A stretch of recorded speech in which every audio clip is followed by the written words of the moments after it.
Ei, você não sabe o que vai acontecer. Ué, o quê? Chegue mais perto. Beleza.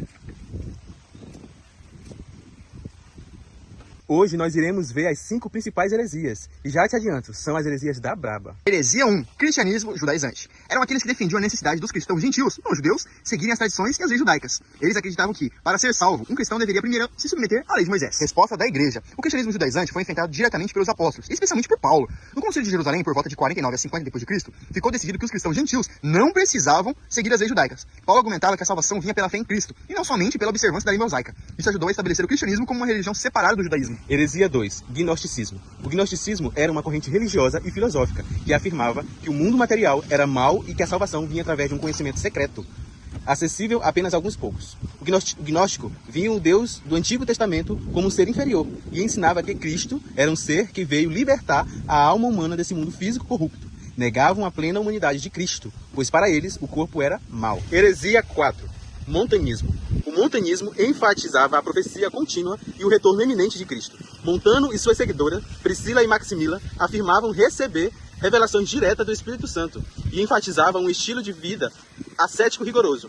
O movimento montanista colocava suas revelações proféticas em pé diante da igualdade ou até mesmo acima das escrituras e autoridade da igreja. Ei, Sil, ensina. Resposta da igreja. O montanismo foi rejeitado pela igreja por causa de seu radicalismo e sua insistência em novas revelações que confrontavam com as escrituras. A igreja defendeu que a revelação completa e definitiva de Deus foi dada em Cristo e nos escritos apostólicos, e que o Espírito Santo continuava a guiar a igreja, mas dentro da tradição já estabelecida. Os concílios e os líderes eclesiásticos também condenaram o rigorismo ascético, montanismo e o senso da superioridade espiritual de seus adeptos. Heresia 3. Marcianismo.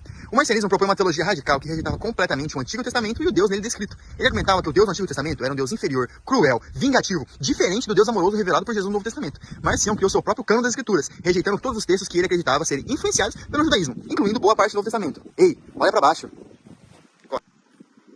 Ei, olha aqui.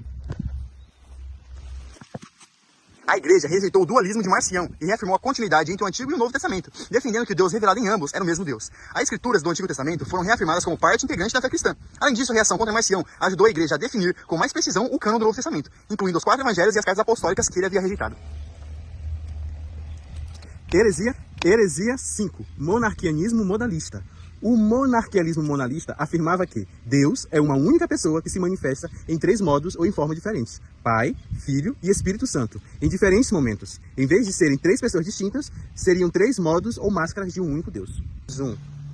A resposta da igreja. A igreja rejeitou o monarquianismo modalista, por considerar que ele confundia as distinções entre as 3 pessoas da Trindade. Segundo o cristianismo ortodoxo, o Pai, o Filho e o Espírito Santo são 3 pessoas distintas, mas com substâncias coexistindo eternamente.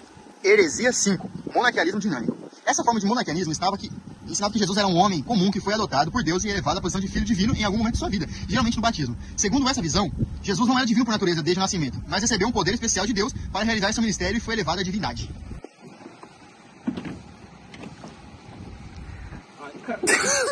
A igreja rejeitou o monarquianismo dinâmico por negar a plena divindade de Cristo desde a sua encarnação. Para a ortodoxia cristã, Jesus é consubstancial com o Pai e divino desde a concepção, sendo verdadeiro Deus e verdadeiro homem. O Concílio de Nicéia, em 325 d.C., reafirmou a divindade plena de Jesus ao condenar qualquer forma de subordinacionismo ou adocionismo.